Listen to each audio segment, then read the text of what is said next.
بسم الله الرحمن الرحيم. الحمد لله رب العالمين،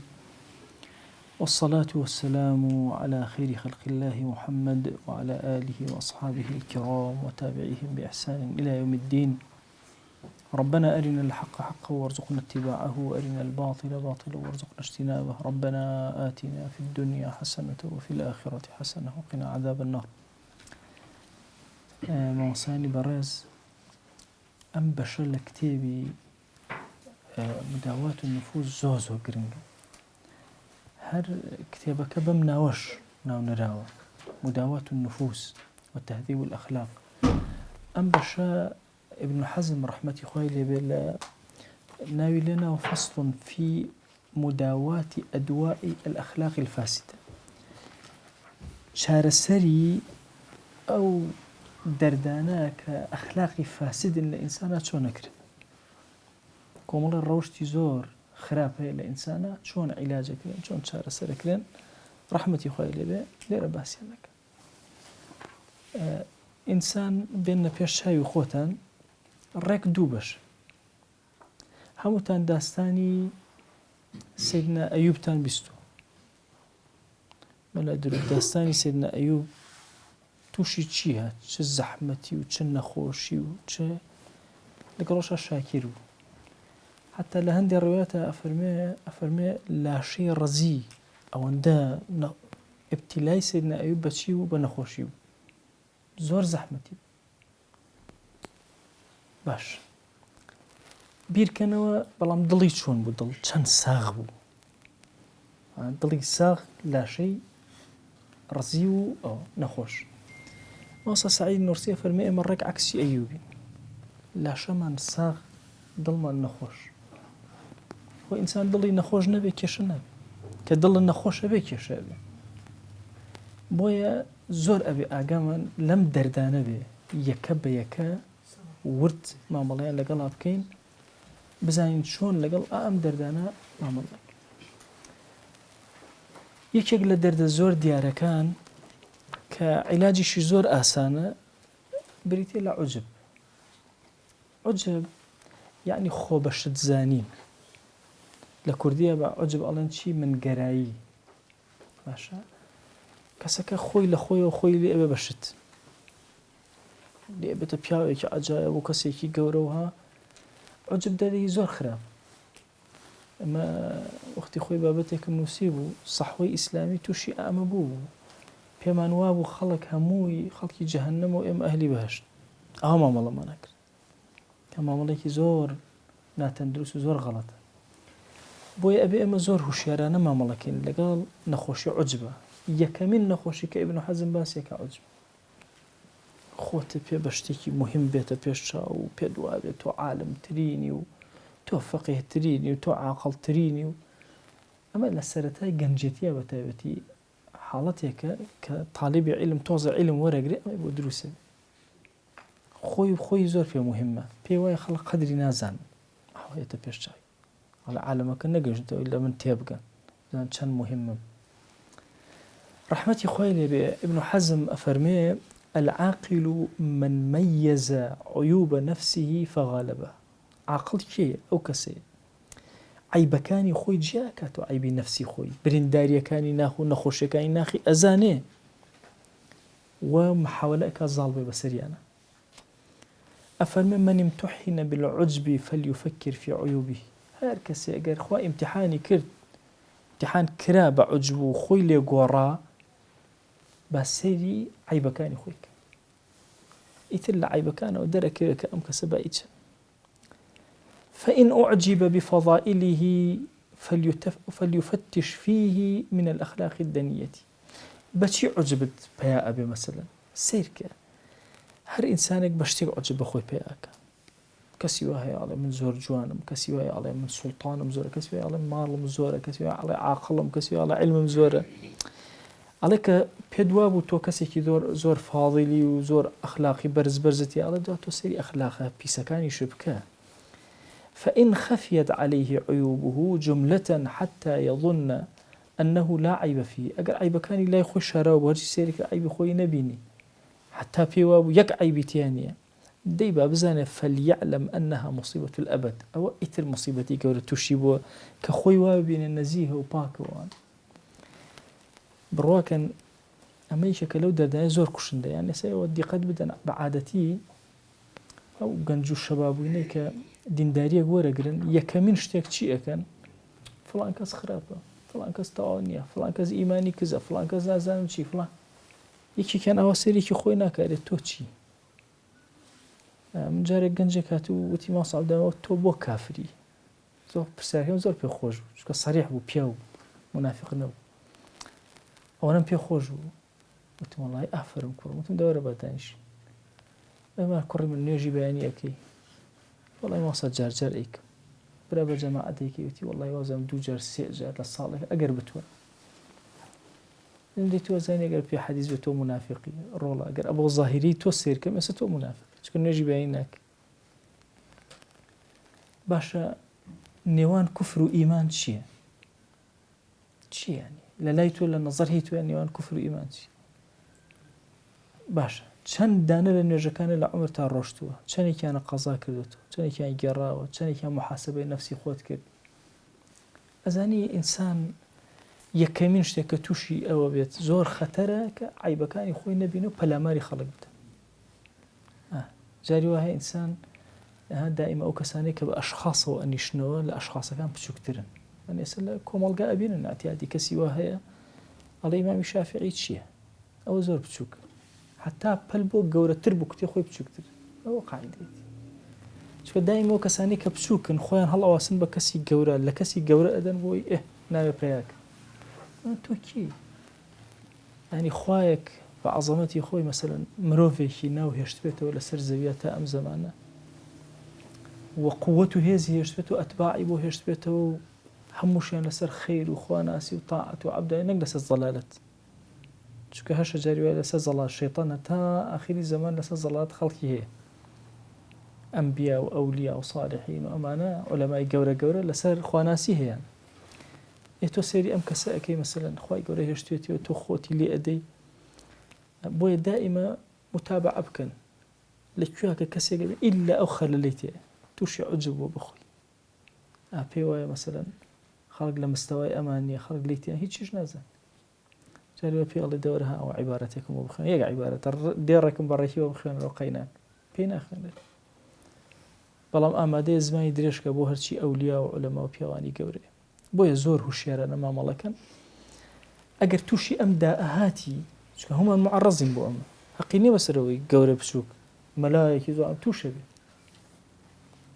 ئەبێ ئاگات لێبێ سەیری عیبەکانی خۆ ئەگەر عیبت لە خۆتە نەبینی ئیتر ئەوە بزانە کەوتە ناو موسیبەتە گەورەکەوە ئەفەرمێ دەی بزانە وەئەنەه ئەتەم الناس نەقصا ئەگەر بینیت کە خۆت عیبەتیان نییە تۆ ناقەسترین کەسی وأعظمهم عيوبا لهرچی خەڵکە عیبە زۆرتر بۆیە عیبی خۆت نابینی وأضعفهم تمييزا لە هەموویان زیاتر تەمیزت نییە ناتوانی کە شتی چاک و خراپ لە یەکجیا بکەیتەوە نابین وأول ذلك أنه ضعيف العقل والله ئەو کەسەی پێ وابێ عیبی تیان نییە خۆی ئەوە عەقڵی تەواو ئەمە قسەی ئیبن حەزمە پیاوە گەورە یەکەمین شتێک کە لەسەر تۆ دەرئەکەوێ ئەوەیە کە عەقڵ لاوازە جاهیلی بۆیە پێت وایە عیب بار نیت با قاعدەیەکتان پێ بڵێم لە مەلایەتی خۆمە زۆر ئیسفادەم لەو قاعدە کرد چوویتە هەر مزگەوتێ چوویتە هەر شوێنێ چوویتە ناو کۆمەڵە فەقێ چوویتە ناو کۆمەڵە مەلا پێت وابوو تۆ لەوان باشتری تۆ خراپترینی ئەو کۆمەڵگەی نابێت لە ناو مزگەوتێکە پێت وابێت تۆ لە یەک کەس باشتر ئەگەر دیقەتتان دابێ من زۆر کرد لە نوێژ جەماعەت کە حەز ناکەم بچمە پێشوە حەزەکەم دایمە لە دواوم چاوم لە خەڵکەوێ هەموو جارێ ئەوە سەیری خەڵکە ئەەکەم ئەڵێم بزانم کێ هەیە لە من خراپتر بەس خۆمی تیابین ئەبێ ئیلا ئەو سیفەتە لە خۆتانە دروستکە چوویتە ناو مزگەوتەوە ئیمامی خەتیبی گەورەی خۆت بە کەمترینی هەمووان بزانە اینجا خوا بەرز دەکاتەوە اینجا گەورە ئەبی لەناو کۆمەڵگا قەت گەورە نەبی خۆت پێ چاک بێ و خۆت پێ وابێ من جاری وایە کەسێک ینی زۆر بە ناشیاوانە مامەڵەیەک ئەکا ڕواکەن دوای لەوچ لەو کاتە تووڕە بم یا شتێک دوای بینی خۆم خواڵم وڵای ئەم کەسە یعنی لەوەچی پێڵاوەکانی لە خۆ هەزارە مەلعبدایان بهێنێ زۆر ئاگاتن لەو خاڵە ئەبێ هەر کاتێک ئەمەتان بۆ دروست بوو تەکید بە اینجا تۆ بەرەو ئیسلاح و بەرەو خواناسی ئەڕۆی کە ئەگەر هات و خۆت بە کەمترین زانی ئەگەر خۆت بە چاکترین و جوانتری و معجب بووی بە خۆت بزانە ئەوە ضعیف العقلی جاهلی ولا عیب ئەشد من هذین دوو عیب هەیە هەموو ئینسانێک پێی ناڕەحەتە ئەزانی ئەگەر کەسێ زۆر جاهیل بێ زۆر حیج نەزانێ پێ بڵێ بەخوا ناجی جاهیل و نەخوێنەوەری یەکسەر پێی ناخۆش جاهیلیش صفەتی خۆیەتی و ئیمامی عەلی فەرمێ بەسە صفەتی جەهل ئەوەندەی بەسە کە جاهل خۆی بۆ خۆی قبوڵی نییە علمیش بەسە ئەگەر بە جاهل بڵێ خۆی پێ گەورە ئەبێ هەر کەسێ زۆر جای بڵێ ماشاءالله چەند عالمی فویتی ئەکرێ لە خۆشیە ئەفەرمێ هەر ئەوە نەبەسە بۆ فەزلی علم و فەزلی خراپەی جەهل با بڵێ دەناەتی جەهل بۆیە یان بێعەقڵی ئەگەر کەسێ پێت بڵێ واللهی تۆ عەقڵە نییە بێعەقڵ و شێتی و ئەمانە ناڕەحەتترین بۆیە پێغەمبەری خوا صلی الله عليه و آله وسلم بەچی زۆر بێتاقەتە بوو کە پێیان ئەوت مەجنونە یان شاعرە وانە زۆر پێ عەجزە و پێغەمبەر صلی الله عليه وسلم جا ئەم دوو صفەتە سبحان الله هەموو ئینسانیت متفقە ئەزان حەقی نییە بەسەر مسلمان و غیرە مسلمان و بەس ئینسان بێ بەم دوو صفەتە تێکەچێت پێ بڵێ ضعیف العقلی پێ بڵێ جاهلی ئەم دوان بۆیە ئەفەرمێ ئەگەر خۆت لە خەڵک پێ باشتر و مهمتر بوو و عیبێ لە خۆتان نەبینی عیبێ لە خەڵکا بینی دەی بزانە تۆ هم ضعيف العقل هم الجاهلي ولا عيب أشد من هذين لأن العاقل عقل كي هو من ميز عيوب نفسه فغالبها عيب كان نفسي خويا كيك جاء كاته وظل أبي بسريان أجر عيب كان خد بعيب نبيني يتر أول خد بترسه عقل أو أبي تمييز عيب كانت شيشتي لمنا خرابة شيشتي لمنا باشا بسر خرابة كان ظالب به وسعى في قمعها لقل أو حول أداء قمعك هل ينكش خرابك أي أحمق كي هو الذي يجهل عيوب نفسه عيب كان نفسي خوي هر هموي سيرنا كجوين ناداته يان لبروي علمي كمو بيجي ناكرتوا يان فكري لاوازا نازانه يان بيوايا عيب كان شتي تشاكن أخام كيش أما نخوشي لعجب خرابتر كامي عيبكاني خوبة تشاقو بيني خصال لي ربع معناه شيء فضائل دي أفرمي وهذا أشد عيب في الأرض أقل برسياريان ليه كردي خرابترين عيب لسر زويات شيء أويا كخرابي خود بتشاقو بيني أما إتر لو خطرتر هرنية خرابك بتشاقو بيني بيدوابي زور تشاق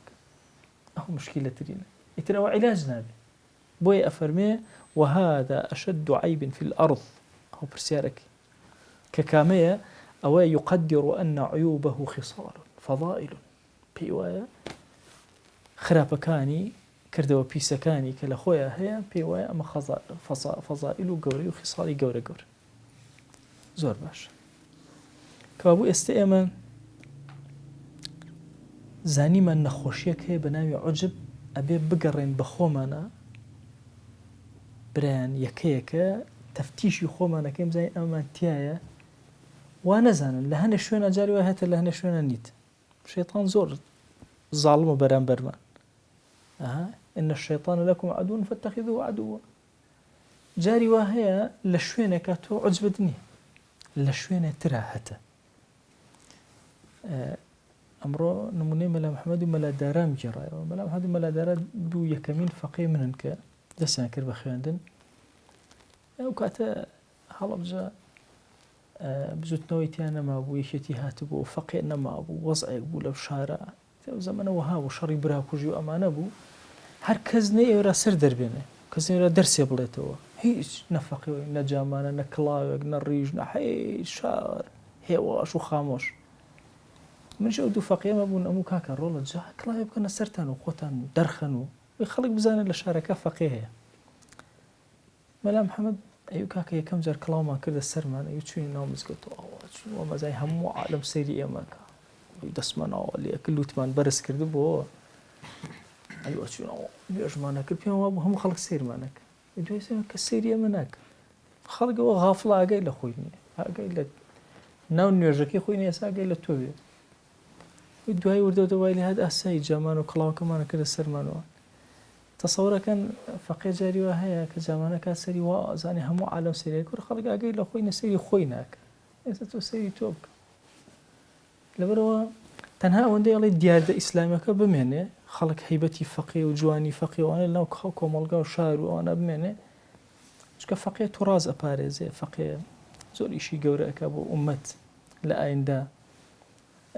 حتا فەقێ بمێنێ بەرەکەتی خوا لەسەر زەویە بە گەورەی ئەمێنێ بۆیە لە بابەتی عوجبە وا تەسەور نەکەی تۆ ئیتر مەسەرەن خەڵک هەر هەمووی چەند معجەبە بە تۆ ئەمان ئاوان نییە نا کێمان زۆر زۆر عالمترینە و فەقیهترینە و مەسەرەن عاملترینەوە بڕواکەن خەڵک جاری وای هەر قسەی بۆ ئەکەی ئاگەی لە خۆی نییە و ئاگەی لە تۆ نییە ئاگەی لە دەرسەکەش نییە نییە ئاگەی لە خۆتبەکەی تۆش نییە تۆش پێ وایە تۆ قسەیەکی زۆر مهمەکە جارێ بەبیرمە لە کولیە تەڵەبەیەک ئاوا سەیری ئەکردم خوایە من ئەچوومە ئەو لە ئەو هەر سەیری ئاوا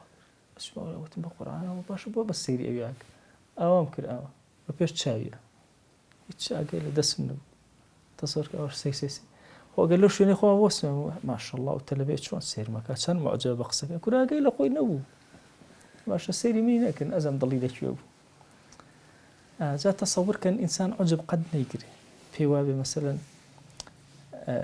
خەڵک هەمووی متابعی ئەمەوان ئەسڵەن ئەو کەسێک کە حەز ئەکات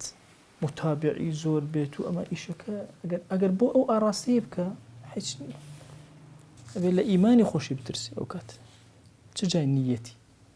چۆگە نیەت ئالۆز بوو وردەوە دەبەرەوە چی ئیمان ئالۆزە بۆ ئەبێ زۆر هوشیارانە مامەڵەکەین لەم بابەتی تەعەجوب جا فەرمێ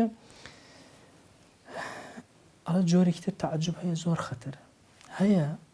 گوناهەکە ئەسیانەکە فەخرەکە بە گوناهەکانەوە فەخرەکە هەیە قومارەکە فەخرەکە بە قومارە هەیە زیناکە خواپەنە فەخرەکە بە زیناکەوە کە شوفشی پێکردنەوە ڕەفیقەکانیە هەیە زوڵمەکە زوڵم فەخرەکە بە زوڵمەکە لەو ئەحزاب و مەحزاب و شتانە نەفەری وابین دزە دز باشە لەسەر ئەو میلەتە ئەژی یە لەسەر تەلەڤیزیۆن قسەیەکە ئەڵێ وەڵا ئەڵێ ئیمامی عومەر خۆشی نازان چۆن ئەو درۆیانە ڕێکە باشە ئەوە چی ئەوە قەبیحترین کەسە ئەفەرمێ وەفی الناس كثير يفخرون بالزنا باشە بە زینا بە لیواڵتە بە سەریقە بە زوڵم کورە ئینسان سەری سوڕەمێنێ لەمانە چۆن ئەم شتە نەحسانە ئەکا و چۆن ڕووی هەیە باسی ئەم مەخازی و سوکیانە بکە عەجیبە ئەو عیبە زەخمانەی تێیە بە فەخرەوەیە باسی و عیبانەکە ئەوە لە هەمووان خەترتر بۆیە بابەتی عوجب هەر ئەوە نییە بڵێ وەڵا مەلایەکە و مەسەن تووشی عوجبە بێت و لە وتاردانێکە و فەقەیەکە ئەوانە عوجب زۆر گەورەیە لە هەموو جیلەکانی ناو کۆمەڵگا هەیە تووشی عوجب بینیوتانە مەسئولی وهەیەت ئاوا ئەچێ و حمایەکان دەورەی ئەگرنەوە تووشی عوجب بۆ چییە یعنی زۆر عەجایبە ئینسانێک پێی وابێ ئەگەر چەند کەسێک بە دەوریەوە بن بۆ ئەی پارێزگاری لێ بکەن مهمە کەی مهمە قڕ بەسەر تۆ خەوتی وەکو ئیبن حەزم وتی هیچ نامێنێ مردی هیچ نامێنێ لە ناو گۆڕا بە حیمایە فریاوکە بۆیە ئەبێ زۆر هوشیارانە لە بابەتی عوجب بڕوانین بابەتی عوجب زۆر گەورەیە تەنها ئەوە نییە سوچێ بگرێتەوە هەموو سوچەکانی ژیان ئەگرێتەوە اینجا مۆزوعێکی ترمان بۆ باسەکە ئەفەرمێ ئاگاد لێبێ ئەگەر عیبەکان لە پێش چاوت ون بوون تۆ کەوتوی لەناو کۆمەڵگە دائیما ئەبێ خۆت بە بچووکترین بزانی عیبەکان لە پێش چاوت بن نەکەی پێت وابێ تۆ بێ عیبی تۆ بێ گوناهی تۆ نەزیهی ئەوە ئەنگێڕایەوە ئەم جارێک کۆمەڵە مەوەسا دانیشتوون یەکێک لە مەلەکان وتوی من ئەزکە ناسم هەی لە هەمووان چاکترم نەفەرێکش پێوتوی تۆ ئەسکەناسی ئەسکەناس پارەی ئێران بوو وتوی ئەسکەنازی باشە جا تصور کە ئینسان جاری وای خۆی لێ بەر پێوە عیبی نییە و باشترینە و چاکترینە ئێمە کین کام لە ئێمە هیچ کاممان تصور کە چیمان هەیە وەڵی کە سەیری عالیمانەکەی و دانا گەورەکانەکەیت و تەریقەوی تۆ بڵێ عیلمم هەیە کە سەیری جوهودی پیاوە گەورەکانەکەی لە ماوەیەکی عمری کورتی کە ئیمامی نەووی 54 ساڵ ژیاوە هەر کتێبێ نووسێتی منهەجە نا بۆ ئومەت منهەج نییە بۆ میسر منهەج نییە بۆ یەمەن بۆ هەموو ئومەتی ئیسلامی لە سینەوە کتێبی ئەوە خوێند ئەمریکاچی کتێبی ئەوە خوێند هیتە کوردستان کتێبی چتە بوخارە و سەمەرقە کتێبی ئەوە خوێند لە حەدیثە هەر ئەو لە فقها هەر ئەو یعنی دەزەبەی بۆ علومی حەدیث هەر ئەو ئەوە مهمەکە لەوەیە یعنی تۆ بەو عمرەکەمە چۆن ئەمەکە تۆش بێ بڵێ وەڵا عوجبم هەیە بۆچی عوجبێ هەیە وەڵا فتح القەریب ئەزان باش ئەرێ بۆ عوجبێ وەڵا جەمع الجوامع ئەزان باش قڕبە سەر جەمع الجوامع ئەزانی ئەی کێ جەمع الجوامع نووسی کێ حاشیە لەسەر نووسی کێ بە دەرز و تێوە کێ ڕەخنەی لێگرت کێ تۆ چ سفرێکی لەناو فاریزەکانە نەک لەناو وشەکانە چکە سفر جاریوە لەناو وشە ئیسفادەیەکی هەیە واعلم يقينا أنه لا يسلم إنسي من نقص حاشا الأنبياء صلوات الله عليهم يك إنسينية بعيب ونقص النبي إلا بيغمبران نبن عليهم الصلاة والسلام كأخوة معصومي كردون فمن خفيت عليه عيوب نفسه فقد سقط أسكس بيوا بعيبيني لي شاران وعيب كانوا خوي نبيني بعيب والركوت وصار من السخف والضعة والرذالة والخسة وضعف التمييز والعقل وقلة الفهم أو كسيتر لسخيفي ولكوتن ولرذالة بتشوكي ولخسة وكم نرخيو ها كرتهنان لويك تمييز وعقل النبي باي أويك اشتكان جاكيته وفهم تيجيشت النبي أجيته مستوانا بحيث لا يتخلف عنه متخلف من الأراذل يكزنية لكس السوق نزمكان لم لدواتر بأم لدواتر هيج عيب نابين وبحيث ليس تحته منزلة من الدناءة للخوار أأم ومنزليك نزمترنية فليتدارك نفسه بالبحث عن عيوبه ديبا أمك سفريابك بدواي عيبكان يخويا بقر بدوزيتوا والاشتغال بذلك من العجائبها عجبني كريا بخوي وبنفسي خوي باب شيء بدو عيب كان مجرول عيب كان نفسي خوي بدو زيته وشنك وعن عيوب غيري نتش بدو عيب غيره بقره باشا بدو خويا بقره كل عيب غير لا تضره لا في الدنيا ولا في الآخرة باشا تو عيبها مخالكي بزاني للدنيا تسودي بتوجي شقازان جاكت بيجي شزريك بيجي أي لآخرته هيج كل عيب خود أبته بلا بسات ولا آخرته كابو هوشياري عيبي خود بحقنا بسر خلقه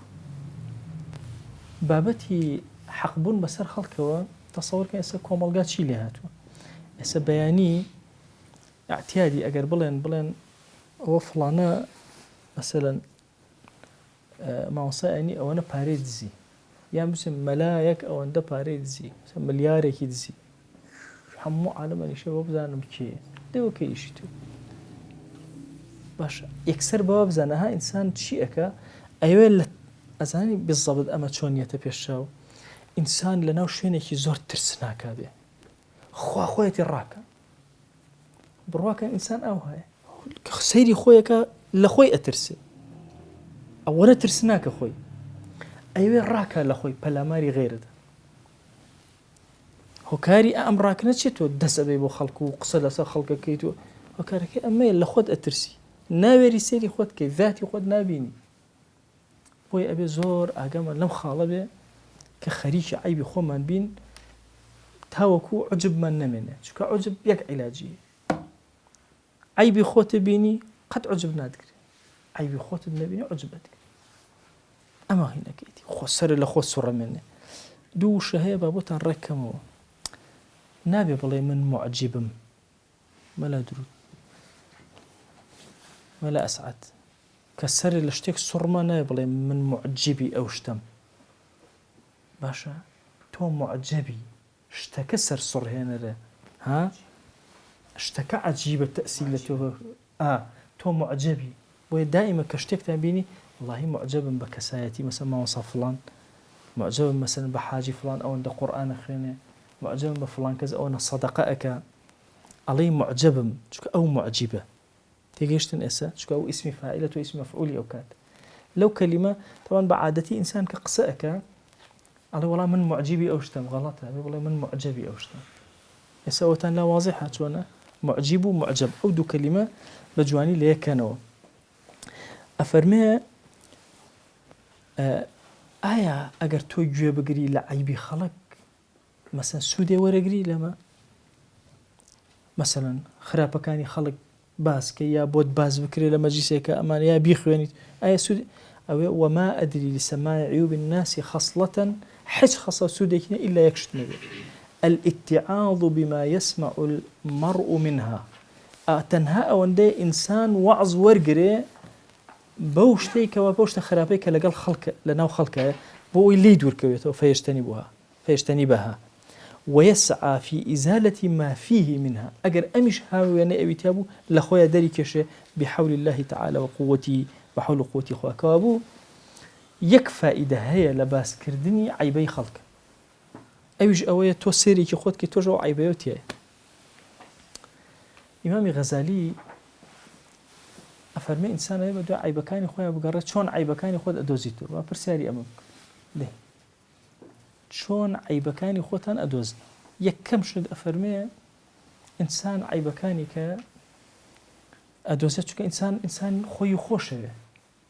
كخوت خوشه عيب نابين شون عيبك الله يكمين دانا أجر شيخ هيك مربي زور جورها به خوانا أسوخوا فتوحي ضلي كردبه بدبينه بيد بلا كرم أم عيبانته علاجين ممكن بيعي جورة وقت خوي مرشدة جورة كان بإشارتك بكسكان وتبوش وازبك وأنا كبرت شو تلاقي في غمر صلى الله عليه وسلم بدأتي أوصني فلتش لا تغضب تور النبي دوزيتي أو أن خوشكي توي برا تور ما بتوا بيجتري وتبتو تشاكك اللي قضيك بوقت خلك اللي باشا أما يك ممكن مرشدك زور جورة بيد بلا دو صديقي صدوق صديقك هاولك زور رازقو بي لغلطه بيد بأسباي عيبكانت في بلا ببي أوي بريندارتك برايخم أم حلانا لتوي أبينم علاجيانك أفرمي كم لزمان إمام غزالي أفرمي هل زمان يما زور كم بوتو دوم الله هر نية صديقك أوا بنتشكينه عيبي تو بزانه نششكينه طبعا تنها دايكو بوكا كعيبي منال أزانه ونايو منالك بشكي ونايو كذب زانه أيو ريحكات تنها دايكو بوكا الراستو خو عيبكان تنبي الله أكنا أبيتر رفيقو هاولو أو أجر عيبكشت في بلا باش أو صديقي صدوقني بيت دزنيشاني أمانة بك الله أجر بمجبوط ندوز رأسيك الله يكسر الرفيق كان يخوتك بزانا صفتك خرابيان تيه الرق أو صفة خرابان لتويه شنك الصاحب ساحب واني الصاحب ساحب أو كالصاحب كيتو شي سحب دكا راحتك يا شيء خاطر نو خرابة كان يخويه بويا إنسان سيري كومالغاكيكا لا تشبي أيك أجي سيري بي أكم أما أنا مثلا رفيق كان يخوم همو أجمرم أما تشتكي خرابة أو تشتي أو شتي داي أجمرم سيركم لخوما هاي باش كابو فائديك هبي للسير كرني عيبي خلق أما عيبي خوتي بيبدو زيتو بزاني كتوج لأنه أم كومالغاي أو عيبانوتي شو أو هر كومالغاي ككومال عيبي شايعي تيابي لهمو يا إسا تودي قد بدن دز مثلا ناتواني باسي دزيكي خوي بكاتو أمانة ناو كومالغا بوشي مثلا إسا بعام سيركي جنجي ملتي كورت زيناك أبيني مثلا باخيق لويايا مثلا بونمونا پاچێکی تایە و خاکە نازی تایە و نازام چی تایە و ئەشتوانێ دەرگاکە بکاتەوە کەس ناچێ ئەمە بەرێ هەموو کۆمەڵگاکە ئێستا ئەو هەیە هەموو کۆمەڵگاکە باش دەی لە هەنێک کۆمەڵگا کە ئەڕۆی ئێمە لە بەغدا لە شوێنێک بووین یەکێک لە موشکیلەکانمان چی بوو یعنی بەحاڵ پێڵاومان بەس لە مزگەوتە دەبنێ دزراو باشە هەموو کۆمەڵگاکەوە مجتەمەعەکە و یاوە يعني أما نبوا بلاي شوينة كدوان ليرة بوي هروا ليرة بوي هروا لا طاو جنجكان هم لهم مستوى چەندین جار من گەنجم بینەوە بە گوێنی پێڵای فرۆشت ئێزی باشە جا هەموو جای لێ بیرمە کردەوە ئەم گەنجانە خەیاڵەکەن بەیانی بچمەوە مزگەوتێک کۆمەڵە پێڵاوی چاکی بیبەم بیفرۆش باش عەقڵێتەکە ئەو هەیە بەڵام تۆ ئێستا لێرە سیرکە جاری وا هەیە دوو کەسە بینەوە لێرە مەسەلەن یەن ماوەسا وەڵڵا ئێمە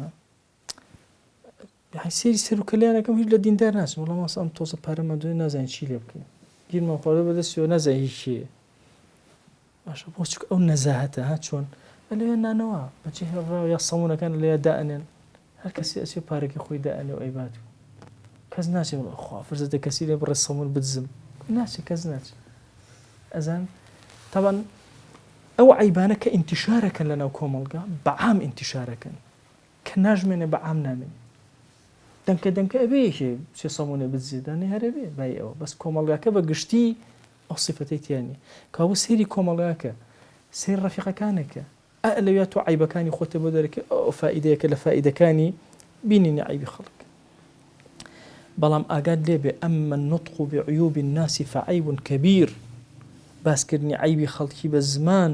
عیبەیەکی زۆر گەورەیە لا يسوغ ئاصلاً بە هیچ شێوازێک دروست نییە ئینسان باسی عیبی خەڵکە قەت ئەبەدەن حتا ئەو کەسە مەسەن صفەتێکی تێ کوردی خۆمان فێری ئیشێکی زۆر خراپبوون ئەڵێ وەڵا کوڕی خۆ غەیبەتی ژنیە بە خۆشی ئەڵێم بەخۆی بڵێ نەڵێ هەر غەیبەتە یا بە غەیبەت نەبێ باسەکەی ئەکە هەر غەیبەتە واضحە دائما عیبەکان زۆر ئەسڵەن مەجالێکت بۆ نەکراوەتەوە والواجب اجتنابه واجب ئەوە بە هیچ شێوازێ قسەی تیان نەکەی إلا في نصيحتي إلا النصيحة كسي أكي من يتوقع عليه الأذى بمداخلة المعيب أزاني أجر أو كسب شيء لا أو كسا أبيش توشي أو عيب أبي عيب دار أبي أو كاتب في الله فلان كز ما تشور الله فلان كز تك فلان كز ما جرى أم عيب دي تسر لأنه كوم الجوا بخرافة بس أكري أو أكري أقول لك الأمانة جرى أو خالة أجنا دروزني بيشوا زي بس عيب كسك أو على سبيل تبكيت المعجب فقط في وجهه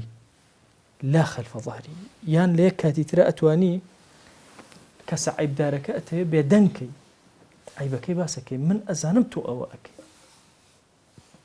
باشا بيدنجي أكي ويجاري كتير أو نكا باشا خوي درنخاتو أو أنا نقدر شي لباشتم خلف ظهري باسيك برامبري خوي فلان كستو أو عيبتي ويبوستي أتي رايقري لعيبك دوري خيتو لعيبك والله هر أرو رايقري في الله ما قال لو كاتانا أقلنا باسكني عيبي خلق هيس سودو هيس إسفادة هيني أفرمي ثم يقول للمعجب ارجع إلى نفسك فإذا ميزت عيوبها فقد داويت عجبك أو كسشكوا معجبة وخوي زور فيه مهمة وأمانة تو بي أليش ارجع إلى نفسك بقرر وسر خوت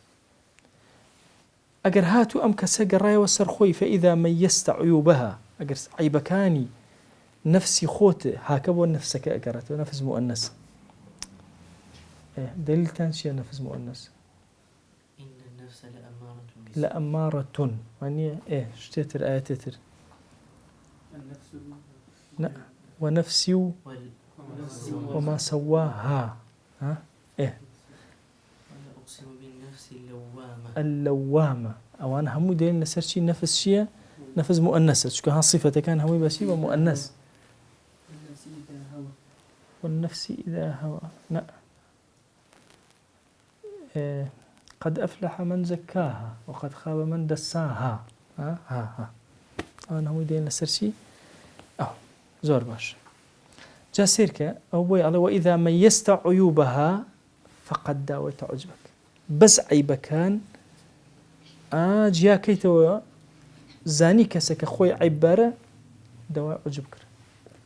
كابو عجب دواكي زور آسان باشا دواكي زور آسان هر أول دي عيبكان يخوت الدوزيو تبوش توش عجبني بس دواكين لذاتي باش فرودگار يا ربي خويا رحمته بزي خود بسر منا ببارنا يا ربي خويا للدائي عجب رزقار من توشي عجب من مك يا رب العالمين لفتني عجب من بارز يا أكرم الأكرمين يا ربي خويا داوات لي أكين بناوي جواند وصفتي برز باسم عظمت لهمو قناها كان من ببورة قناهي أشكرا وبنهان من عفو منك همو درجة كان خير بسر ما نبكره ضلمان وابستي دينكتك يا رب العالمين لهرشي خراب بما بارز يا أكرم الأكرمين يا ربي خويا داوات لي أكين بكرمي خود برحمتي خود أم كلماتاني وتمان بكر الدواء دوايك زور قورب وشفاي نفسي بيسمان يا رب العالمين باك مان كرو وساغ مان كرو دروس مان كرو مان كرو خدمة كاري دينك يا ربي خويا أمتي بيغمر صلى الله عليه وسلم ببارزة لهرشي فتنة يا رب العالمين ما ظهر منها وما بطن يا ربي خويا جنجلا وكان من بارزة يا رب العالمين خويا بخاتي قولي خد فقي كان من بارزة يا رب العالمين لهرشي خرابة كاري دوريان خروي يا أكرم الأكرمين يا ربي خويا داوى اللي أكين بقوري خوت وبكرمي خوت وبرحمتي خوت لقنا هدايك وباكمان وبورا أم كلمات أنا بكرت شرائك الروشن بو جيان من بونا وقور من بكر الشفاعات كاري ساحي محشر من يا ربي خويا لبهشتا برز من كروبي يا رب العالمين يا ربي خويا بنا أقرين بتو للرياء والتكبر والجبن وبخل وعجب وكسل يا رب العالمين خويا بنا أقرين بتو لكفر وفقيري يا ربي خويا داوى اللي أكين بناوي جوان وصفتي برز باسمي عظمت بكرمي خوت برحمتي خوت ببزي خوت لخوشبوني خوت بسرمان أدا ببارين يا رب العالمين آمين آمين والحمد لله رب العالمين وصلى الله على سيدنا محمد وعلى آله وصحبه وسلم تسليما كثيرا أبدا إلى يوم الدين. خوي يقول لقناه من الشيوخ جبور إخوة لمن قبلك يا ربي.